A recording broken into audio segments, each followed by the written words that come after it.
আমরা modulus graph শুরু করছি। দেখো, তো মডুলাস গ্রাফ করতে হবে, খুব সিম্পল। মডুলাস গ্রাফ থাকতে হবে। মডুলাস গ্রাফ কি? যেখানে কোনো পার্ট এক্স অ্যাক্সিস এর নিচে থাকবে, টোটাল পার্টটাই কি এক্স অ্যাক্সিস এর উপরে থাকবে। যদি কোনো পার্ট এক্স অ্যাক্সিস এর নিচে চলেও যায়, তাকে তার কোঅর্ডিনেট গুলোকে ফ্লিপ করে আবার উপরে আনতে হবে। ঠিক আছে? যেমন আমি একটা এক্সাম্পল দিই, এখানে দেখো, এই যে এখানে খেয়াল করো, এই এক্সাম্পলটা দেখো, এখানে দেখো, আহ ধরো, the graph of Y equal to 4x - 1, এই গ্রাফটা আঁকাই। মডুলাস ওয়াই ইকুয়াল টু কি 4x - 1, এই গ্রাফটা আমাদেরকে আঁকাইতে হবে। ঠিক আছে? তো 4x - এখন, তো তাহলে আমরা কি করলাম, ওই যে আগে কি এক্স ইন্টারসেপ্ট, তারপরে কি ওয়াই ইন্টারসেপ্ট আমরা আগে নিয়ে নেব। এক্স ইন্টারসেপ্ট, ওয়াই ইন্টারসেপ্ট আমরা আগে নিয়ে নেব। তো এই যে এক্স ইন্টারসেপ্টে Y equal to 0, Y equal to 0 এখানে, আর হলে ওয়াই ইকুয়াল টু 0 হলে এক্স ইকুয়াল টু 1 আসে।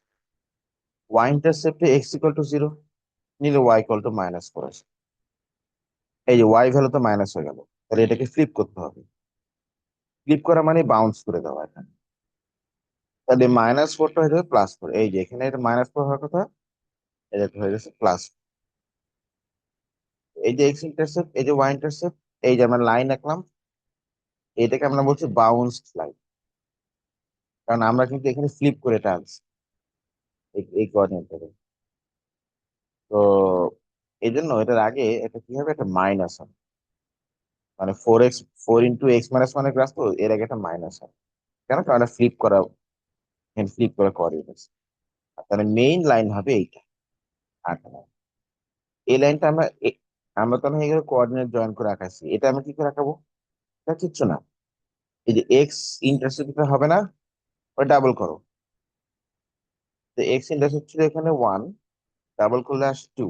2, হ্যাঁ। আর ওয়াই ইন্টারসেপ্ট যা ছিল তাই থাকবে। তারপরে ডাবল করা এক্স কোঅর্ডিনেট, আর ওই ওয়াই ইন্টারসেপ্টের ওয়াই কোঅর্ডিনেট ধরে লাইনটা আঁকাবে। গ্রিন লাইনটাও সেম দেখো, গ্রিন লাইনটাও কি কিন্তু সে এটার লাইন।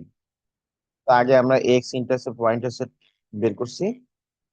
তারপরে মানে এখানে কিন্তু ফার্স্টে কিন্তু কোনো কিছু ফ্লিপ করা লাগে না। তাহলে এটাই হচ্ছে মেইন লাইন। এই যে এক্স ইন্টারসেপ্ট, এই যে ওয়াই ইন্টারসেপ্ট, এগুলো আমরা সরাসরি বসা লাইনটা আঁকতে পারছি। তাহলে এখানে এটা হচ্ছে মেইন লাইন, আর এটা হচ্ছে এখানে বাউন্স করা লাইন। কি করে রাখলাম? ওই একই ভাবে, এক্স ইন্টারসেপ্ট -2/3, এটা ডাবল করো, ডাবল করলে এটা আসে।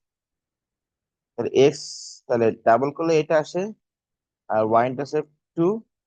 তো ওই ডাবল করা এক্স কোঅর্ডিনেট আর ওয়াই ইন্টারসেপ্টের ওয়াই কোঅর্ডিনেট ধরে আমরা 8 লাইন রাখলাম, এটা বাউন্স করলাম। বাউন্স করার লাইনের ইকুয়েশন আগে -3x+2, কারণ এক বলছিল এটা। আর মেইন ইকুয়েশনটা দিয়ে 3x+, এই মেইন লাইন। এইভাবে করে আমরা লাইনগুলোকে আঁকবো।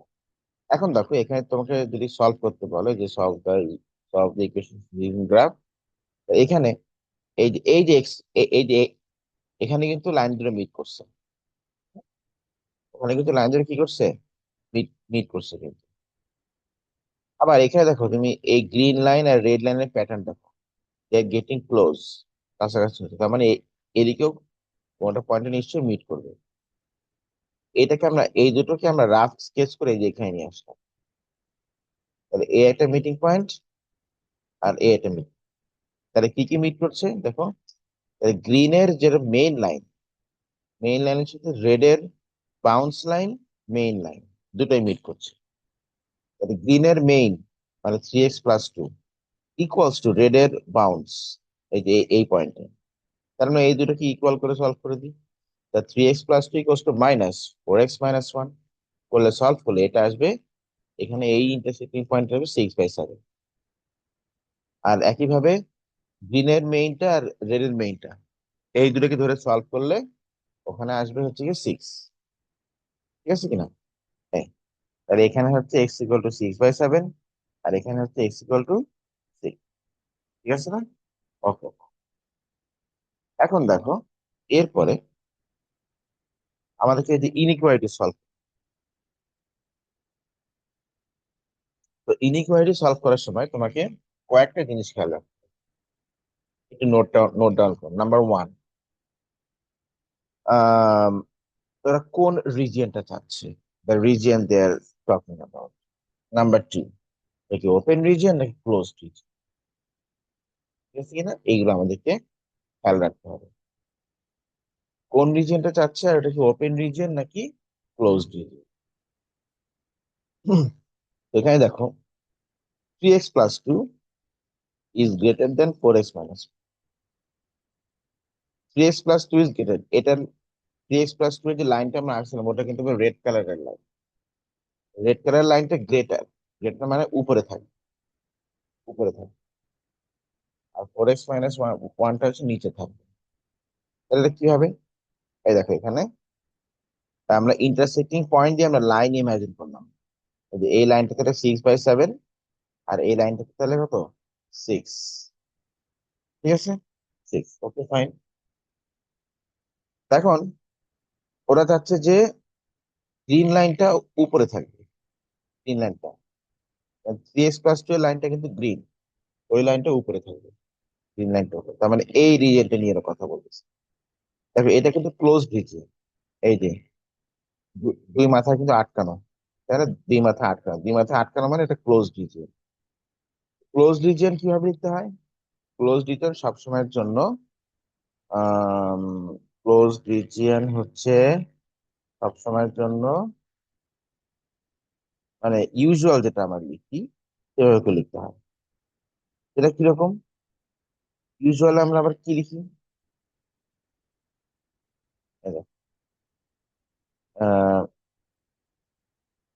6/7, এক্স হচ্ছে 6/7 থেকে বড়, বাট 6 থেকে ছোট।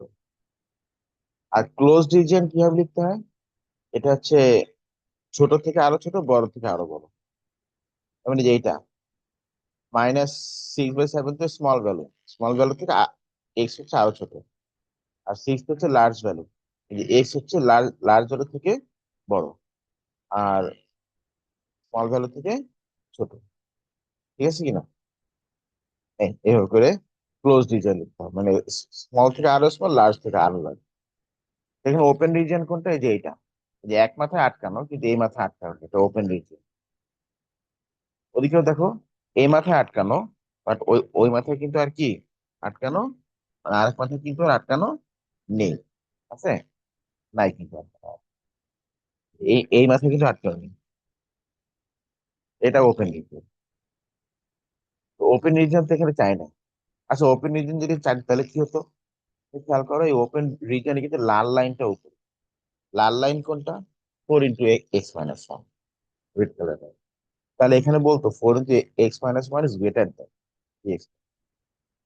ঠিক আছে? তাহলে ইনইকুয়ালিটি ইয়ে করার জন্য কি করতে হবে? অ্যানালাইসিস করার জন্য আমাদেরকে দেখতে হবে কোন রিজিয়নটা চাচ্ছে, এন্ড সেটা কি ওপেন নাকি ক্লোজ। ঠিক আছে, ক্লোজ হলে দুই মাথায় আটকানো থাকবে, এন্ড ওটা ইউজুয়াল ভাবে লিখবো, এই যে এইভাবে করে। আর যদি ওপেন হয় তাহলে greater than the large value, smaller than the small value, এভাবে করা হবে। হ্যাঁ, এই হচ্ছে মোটামুটি মডুলাস ইকুয়েশন গেল।